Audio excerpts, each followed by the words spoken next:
শুভ দুপুর বন্ধুরা, আজকে আমি আসলাম একটা নতুন টপিক নিয়ে।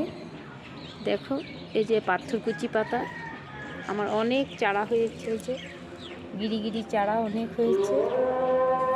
পাথরকুচি পাতার অনেক উপকারিতা আছে, যেমন আমাদের পেচ্ছাপের কখনো প্রবলেম হয়, পেচ্ছাপ একটু একটু করে হয়, পেচ্ছাপের জ্বালা পোড়া হয়, তখন আমরা যদি রোজ সকালে 3-4টে করে পাতা নিয়ে থেতো করে গরম জলের সাথে করে খালি পেটে খাই, তাহলে আমাদের এই পেচ্ছাপের প্রবলেমটা কমে যায় আর পেচ্ছাপের জ্বালা পোড়াও কমে যায়।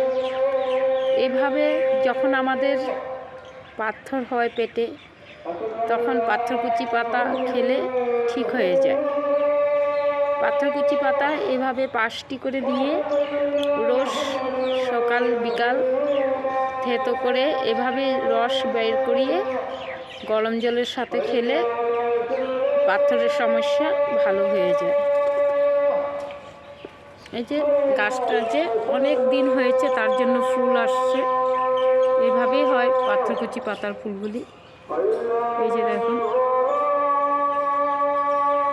আমার ভিডিওটা কেমন লাগছে বলবেন, আর লাইক আর শেয়ার করে দেবেন, আর কমেন্ট করে জানিয়েবেন যে ভিডিওটা কেমন লাগছে। ওকে, বাই বাই, টাটা।